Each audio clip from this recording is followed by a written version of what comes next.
What?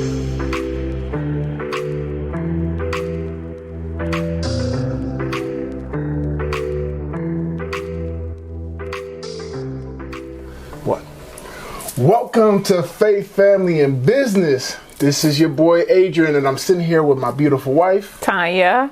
Hey, listen, coming today with another episode, another installment. This is our 6th episode. Can you believe that? Yeah, it's awesome. I can't believe we've made 6 so far. Just think about it. Like, God gave us this vision 5 years ago, and now we've already surpassed that number. Yeah. So we're at 6, huh? Yeah, that's awesome. It's a long time to get going, right?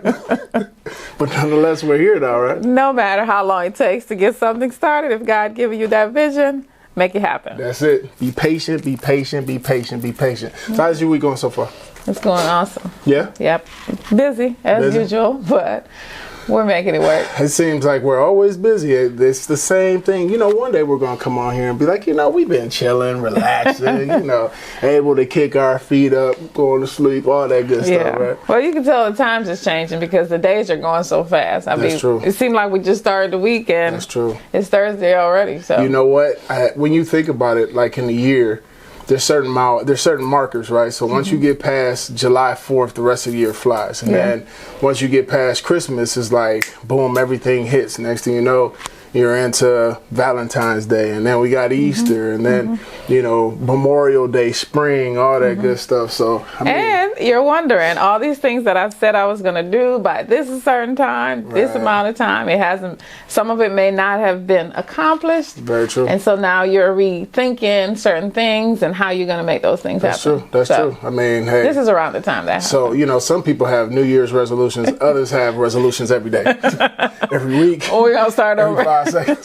So it's like, I'm going to start that diet on Monday. Monday come. Well, you know what? Next Monday look greater. Right, you know what I mean? Right. So, that, that's life. But, I mean. It's like, I'm going to exercise this week. No, I'm going to exercise next week. And it just never happens. It never happens. But the thing is, when you get up and you start it, like, you feel so great. You feel accomplished when you do it. Absolutely. Absolutely. Right. Working out with you every week, it's like, I don't even want to miss now. It's like. Listen, you remember the days when you didn't want to work out with me? I've never been. Professional athlete. This be like boot camp. He's about to kill me. I thought he was trying to get me. Like, I want you to bench press 315. Come on, girl. I was tired just thinking about working out with you. The lies of the devil. How about that?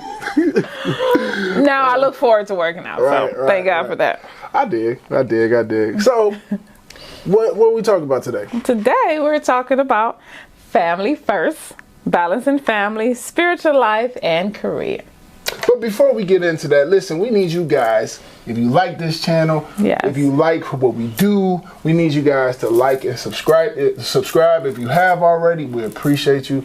We appreciate what you've done. But we need you guys to share it out. We need you to press. Do what you got to do. Listen, we appreciate you guys, and we hope you guys appreciate us. And we thank you for viewing as much as you have, okay? Thank you. All right, so family first, balancing family, spiritual life, and career. It's a pretty deep topic, I would say. Yes. Right? So we say family first. So in most cases, especially when you think about your relationships, right? If you have a relationship with God, that should be the thing that comes first, right? So I know we say family first, but the reality really is that if we don't first have that relationship with God, then we can't really truly know how to put our family first and to balance out our lives, right? And he wants us to make sure whatever we're doing, that your family household is secure. Right. Because you can't say, I'm going to help this person, I'm going to do this, I'm going to do that, but then your family suffers on it, at home, because you won't be a full balance in what you're doing. So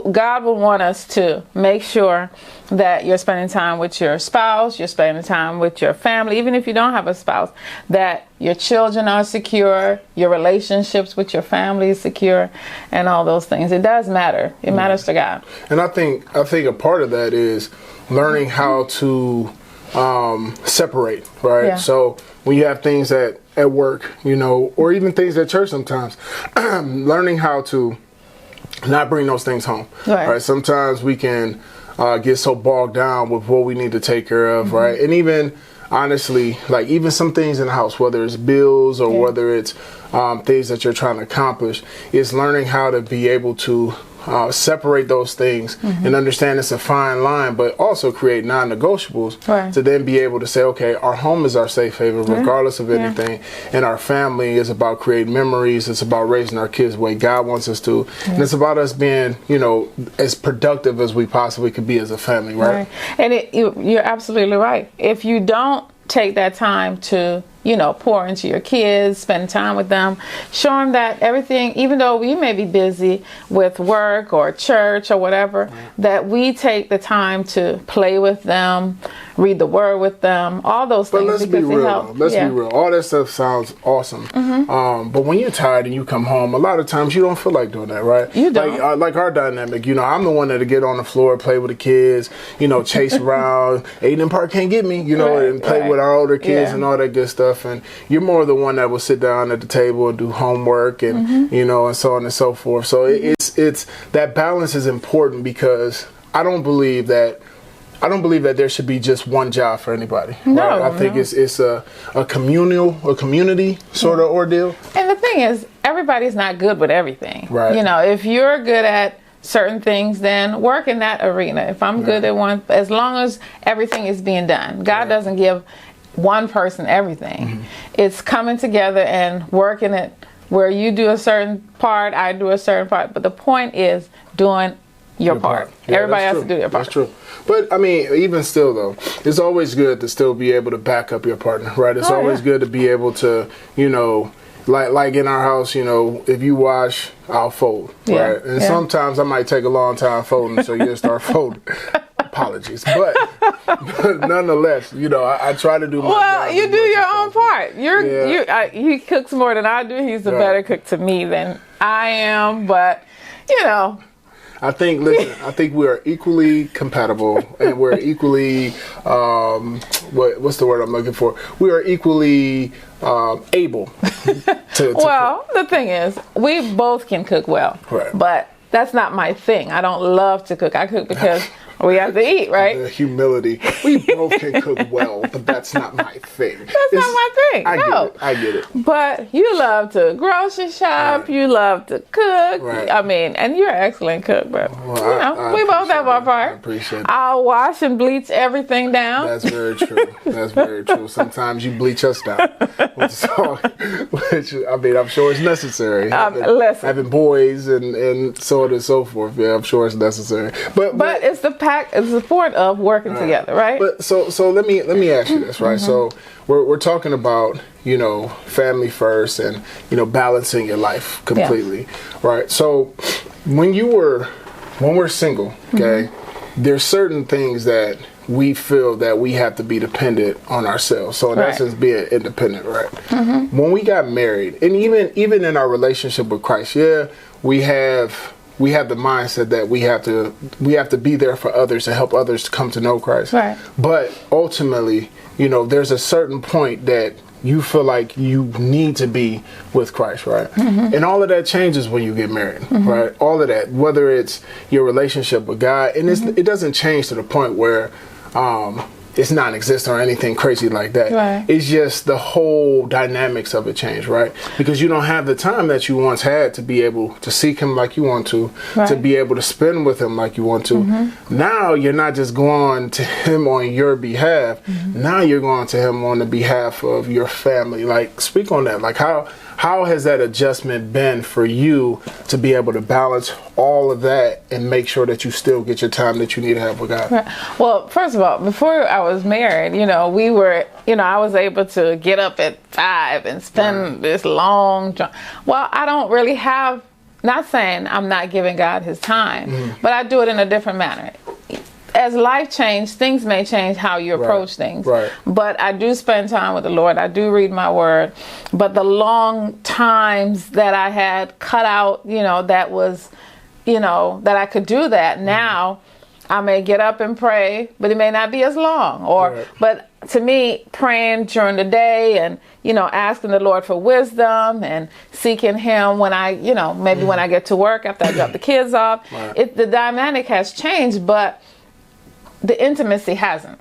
That makes sense. You see what I'm saying? So I still get to spend time with him. I still get to, it may be a commute on the way to work, or it may be when we get in the car, we're praying on, you in your car, I might be in my car, or we may be together, but we're praying. It may not be that how it used to be before, but it's changing with life and making things how it's supposed to, continuing to spend your time and, Yeah, I agree. And I believe that, God he'll prick your heart and he'll make you want to spend those free moments that you have just out of thanking him or in his book or even listening to a worship song, right? We went from having those long drawn out prayers where we're like calling down the heavens and calling on the lions roar and the eagles fly and the chariots come through and all this stuff. And but sometimes, I would say, I just, I'm trying to get back to where I was. But you can't, but that's the season. That's the season, right? And so we're in a different season. And we still have that intimacy. We still spend time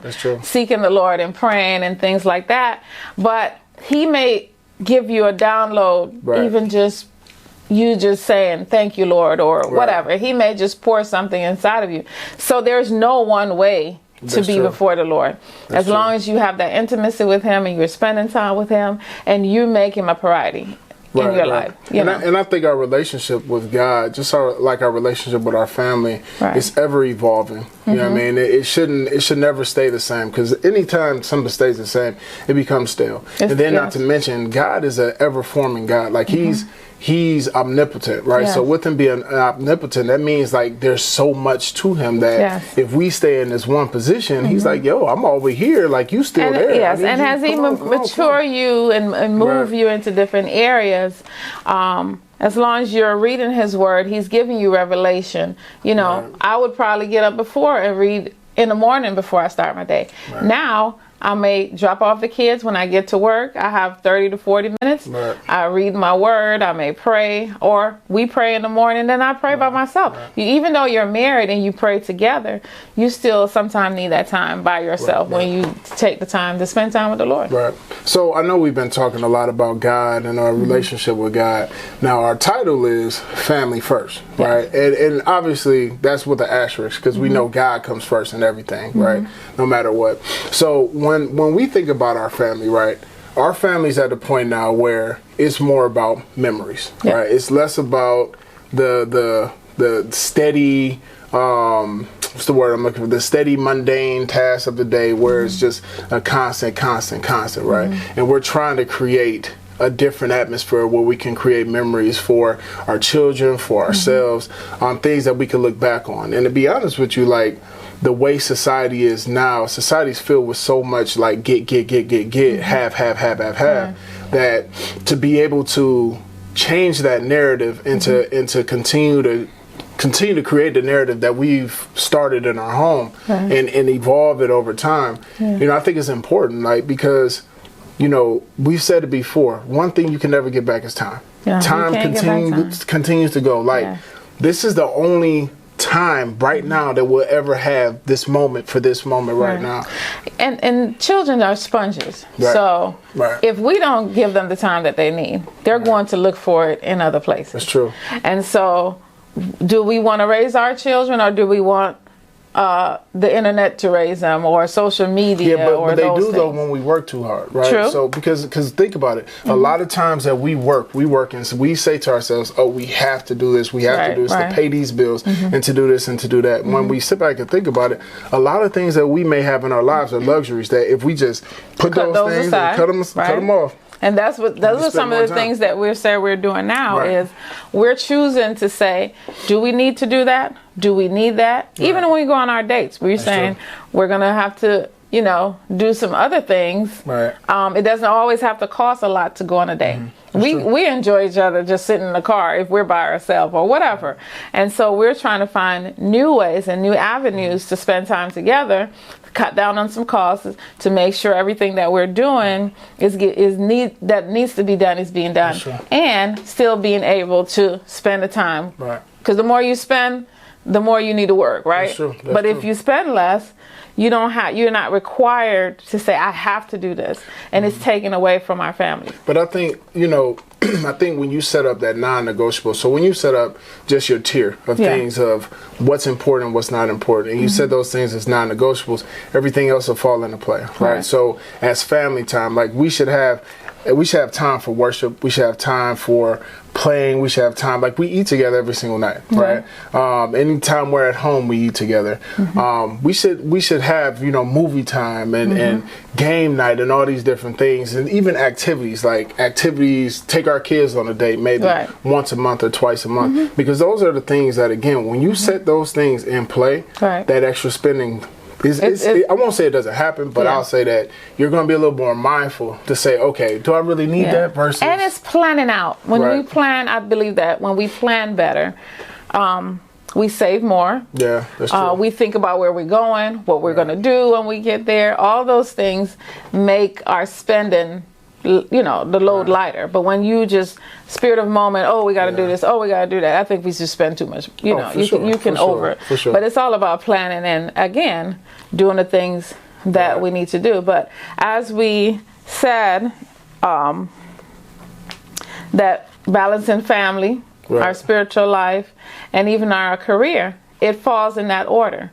Your family, when you have a stable family, you can help others spiritually, right? And it's easier too. Like I would say, it's weird because it's easier, but it's not when you own your own business, when you're entrepreneurs, because you set everything up around the parameters that you want to set it up around. Now, sometimes, you know, being a business owner, we have droughts, you know what I mean? And there's times where, you know, things are a little slower than normal. But the reality, when we look at everything, we have to figure out, again, how do we want things to look?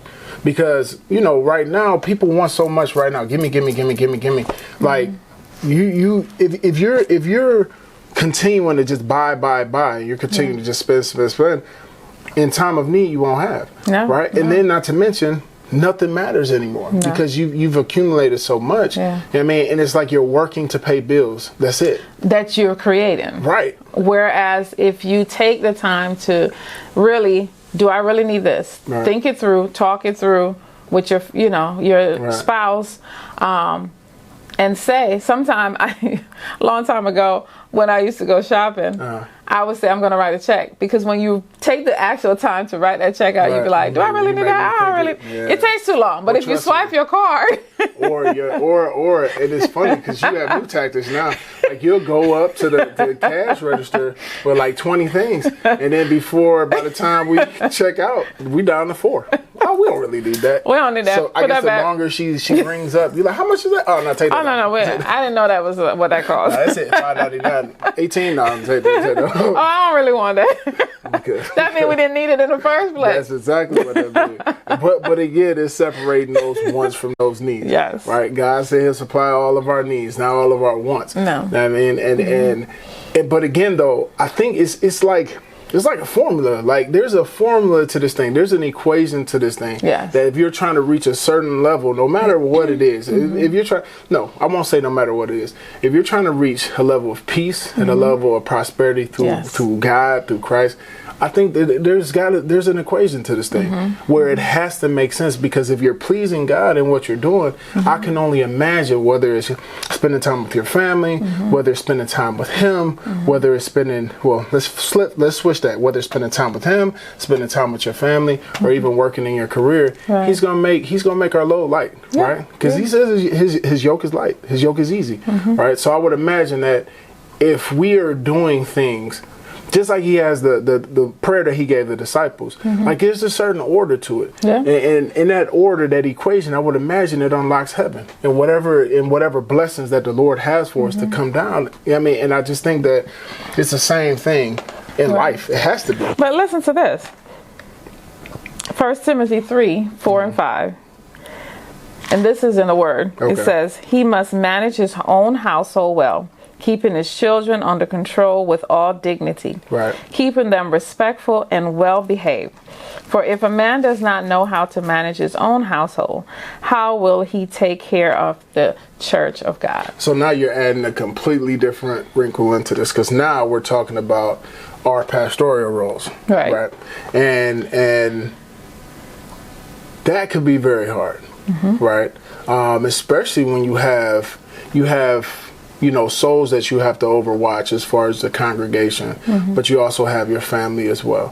And it's one of those deals where it's like, well, how if you're constantly getting called over here, and there's constantly issues over here, how do you then keep that from affecting this here, right? Which I think we've done a great job at doing, right? I think we've been able to balance, and I know sometimes you bring stuff home, like, babe, leave it there, leave it at FCC, we're at home, let's be at home. Like, what do you think? Why do you think that's so hard for some people to do sometimes, especially for pastors, to be able to separate themselves, and not so much separate themselves, but to be able to leave that there and not bring those stressors and those cares and all those things home? And I won't say cares, because cares seem a little insensitive, but those stressors and those things from here, from church, into their home. I think it's how you look at it. I know you're good at saying, hey, babe, we're home, we're not going to deal with that right now, whatever.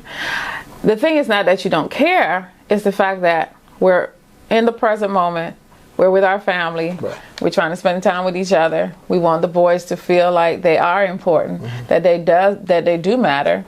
And so taking 30 minutes to an hour or so to just enjoy in the present moment and trusting that whatever we're dealing with, God is going to take care of it anyway. True. We learned that from Pastor Maxie, Pastor Tony. That's true. They feel, our pastors, our parents, they feel that there's a time for everything, right? And so sometimes they may say this is an emergency, and sometimes they may say, let it sit there for a minute, it'll be okay, we'll get to it in a certain time. So I think there's an addendum to that, though, right? And for me, as I'm hearing you speak, right, I'm thinking that the one thing, or one of many things that would help, is bringing your home into the church. And what I mean by that is setting up your family environment at the church. So if you have non-negotiable, say for instance, I love what Tony Evans does with his family, where they either have breakfast before he ministers or they have lunch after he ministers. But they spend that time and they see how important that time is. And you can even see their ministry and how close-knit their ministry is, especially after the loss of his wife.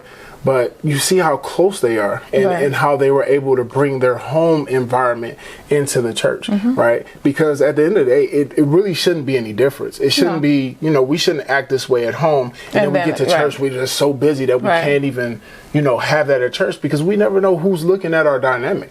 We never know who we're setting an example for, right? Like, I know the word says that we're not to be respecters of persons, but I believe God gave Adam Eve for a reason, right? And I think, when you have that opportunity to not just be able to show people how, to lead people and show people how to lead and how to disciple, but also show people your family. And I think that's a part of being transparent too, because when people see that interaction, number one, it may help some other couples out, and number two, it just shows, okay, they are loving people. You know what I mean? And I think that's important. Yeah, it's true.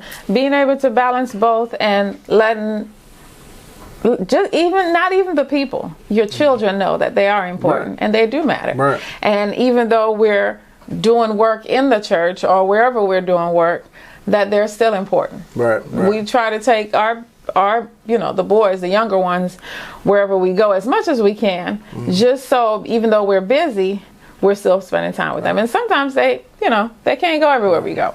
But just letting them know that time with them is important. So. And I think with long days, especially, we have long days at church. Right. We get there early, and we usually are some of the last ones to leave. Right. I think it's important in that time just to take 10, 15, 20 minutes aside and sit with the boys. Right. Because when we look at it, like, we don't worship together because we're busy. I'm with the older kids. You sometimes, majority of the time, with the younger kids, and you're able to be with them, but you're more in a teaching role than we are in a worshiping role. And sometimes it's good. I won't say sometimes, all the time, it's good to be able to sit down and to hear what they've learned, to hear their hearts. You know what I mean? To be able to read the word, or even break bread with them in the house of the Lord, because you don't want to create that stigma that church is only about work. Church is only about, oh, my mommy and daddy has to do this, or we just finished this, and they're so excited to show us what they made and you know, in Sunday school and so on and so forth. But we're too busy, like closing the church or doing the finances or doing whatever, paying bills or whatever. Like, that's important, and I think that's a part of those non-negotiables. And I don't think it's a sin to sit up here and say, hold on, we're spending some time with our family in the house of God, right? And I think sometimes we're so worried about what people think, and we're so worried about, you know, oh, this is being disrespectful. No, it's not. I honestly believe it's being more so disrespectful to God that we can't worship as a family in His house than it is to sit up here and run around and feel like we've got to do everything in the world to get everything done. No, I don't think that's reality, and that's how you know. Yeah, that's just what it is. I think yes, it's all again. We're saying we have to be balanced in every area. We have to balance with at home. We have to be balanced at church. We have to be balanced in our business, even at work. Sometimes the boys want to do something, or your kid may want to have something, and you may be working. It's okay to say, I'm going to take 5 minutes to see what they want, see what they're doing. And sometimes it's longer than 5 minutes. Sometimes it's longer. We can't rush the process just because of what we feel we got to get done. Right. Because honestly, then when you look at it, that's no different. That's no different than work. That's no different than anything else. Like, and if the parameters have to be set up, the parameters have to be set up in every way, shape, and form, right? Nobody can live our family the way that we live our family. Just like we can't live our family the way anybody else lives their family. And we're blessed to be able to bring our children to work, but some people can't. So if you can't, you still have to find ways and avenues to say, okay, I have to do this with my kid. I have to know that they're important enough to take time, and maybe I need to get off work and I need to go do this. And sometimes, don't do that. Take the time to hear what they're saying. And when I'm in the car, I try to make sure I'm not doing what I want to do. I try to hear what they're saying. We try to do Bible studies together. We try to play music that they like. But the thing things is, like that. And that stuff is great. But that stuff should be happening at home too. Oh, definitely. And those are things that, you know, we have to, again, you know, it's just like our money. We pay our tithes and we pay ourselves, and everything else we set up around that. And when we keep that principle, we always have more than what we need. And it's the same thing with at home, because these moments, especially for them as they're getting older, these are moments where they are being shapen. These are those moments when they're starting to remember, right? And even for our older kids, even picking up the phone and seeing how they're doing, because again, they're trying to figure out life now. They're becoming adults. You know, so it's those things that we need to set, you know, that we have to make sure that we continue to set in place in order to make sure that our families continue to grow. Because if our family's not growing, it's dying. That's right. I mean, and that's, and when you talk about balance, like, you can't have 2 dead items and 1 alive. Right. My coaches used to tell me, like, you can't put 100% into one thing and 60 and 50 and 40 into others, because you're not living a complete life. It's the same thing in our family. Like, you can't put something right here and leave something over here. Everything has to be a balance. God is a God of order. He's a God of balance. So He does want us to make sure that everything that we do is in decency and in order, and we put Him first. And then, you know, in putting Him first, He kind of guides our steps in the direction. I mean, we're always, as long as you're on earth, you're going to be learning how to do certain things. You're never going to be a master of everything. You know, it's working out your salvation daily. And so we're constantly learning. We're constantly trying to figure out new ways and new avenues to do this thing, you know, the way God wants us to do it. I just feel like if you're going to go hard in everything. You know what I mean? Like, you know, there's more as it's a very strange analogy, but there's more than one way to skin a cat. It is. I mean, and you know, you don't always have, like, things don't always have to be done when, like, okay, you got to do it right now. No, sometimes you might need to sit back and you might need to plan out, because even in that fellowship, God can give you a revelation to say, well, I want you to do it this way. That's going to be quicker, that's going to be easier, and so on and so forth. And what do you always say about planning? If you don't? No, I don't say that. You say that. I'm the one. I just go ahead. I mean, when my mind hits, I'm just on it. That's you. Don't try to put that on me, because I'm going to mess that saying all the way up. If you plan, you fail, you plan. Positivity, I don't know what it is. It is what it is. If you don't plan, you plan to fail. It's the truth. It's a true statement. If you fail to play, I think if you fail to plan, you plan to fail. Yeah, and that is a very true statement. I mean, you know, except for if you like me, where you kind of spontaneous, you can just do things. Yeah, you do. But it's all good. Everybody's not gifted with that. I think I plan landed like in my mind not too long ago. I don't know. Your mind is quick, so you'd be like, okay, babe, we're going to do this. We'll be like, what? Stop. So, I mean, just quick recap. It kind of sounds like, it's not so much family first. It's still Christ God first. Yes. And He's our sure foundation, which we've said it so many times that with our feet being planted in Him, like there's nothing that we have to worry about, even with our family, because we're doing everything. Hey, if you like what you see, we need you guys to like and subscribe to this channel. If you enjoy our content, you enjoy our playful banter, if you enjoy even the message that we have, we need you guys to share. We need you guys to like. We need you guys to comment, because we appreciate how you guys think. We appreciate your thoughts. We appreciate all of what you guys have to offer to Faith, Family, and Business. So again, if you like it, we need you to click the subscribe button. The subscribe button. That's what she said. Okay. Click the subscribe button. Okay. As well as the like and the share. And everything, we're actually doing it unto Him. Yes. Which brings me to one of my favorite verses in the Bible. Right?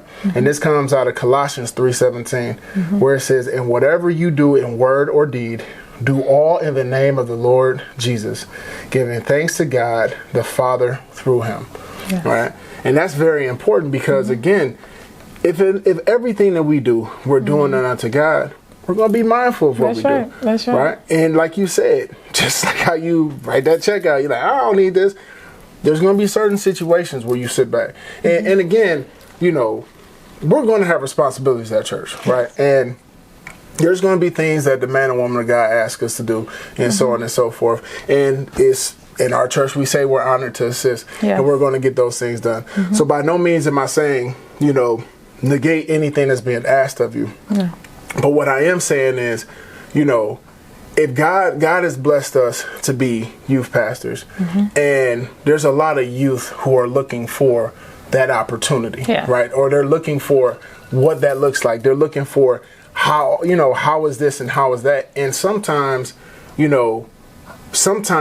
seeing it makes more sense to people. A lot of times seeing it makes more sense to people. Yes, some people are visual, and kids are visual. Right. If they see you doing certain things as their father, they're going to want to mimic that and do those kind of things. But if they see you're lacking in areas, it causes them to not have a sense of direction, and they lack certain things. So they do watch everything we do. And even the young ones at church or wherever we go that we're dealing with young people, they do watch. Any person out there doing whatever, if a young person is they're watching and mimicking, they want to be like, they want to have someone to look up to. That's true. We just have to be that light that God sent to do, the light that we're supposed to be for His kingdom, for our young people and for those that we come in contact with. Yeah, that's true. And just sitting here thinking about just like everything that we spoke about so far today, all the way down to our title.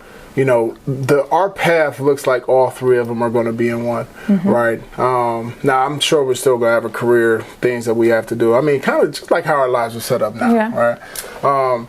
And I think, it's good to even have constant reminders for ourselves, because these conversations are conversations that need to be had in the bed, need to be had, at a coffee shop, need to be had on at the dinner table, at the dinner table, anywhere, all these different places, and it helps. I mean, it does. It's not that it doesn't help. And it's a conversation not just husband and wife should have, but just people trying to help each other should people have. In general. Yes, we're supposed to be encouragers of one another. For sure. And so if we see we're lacking in certain areas, whether it be a girlfriend or or just a guy friend, just say, hey, these are the things that I'm working through, and these are the things that's helping me to become a better person. And, as a mother or a father, these are the areas there where we can encourage each other to be better, that's true. for our families. Yeah, and in our society, just in general, education, career, chasing a bag, being able to get whatever you want to get, like that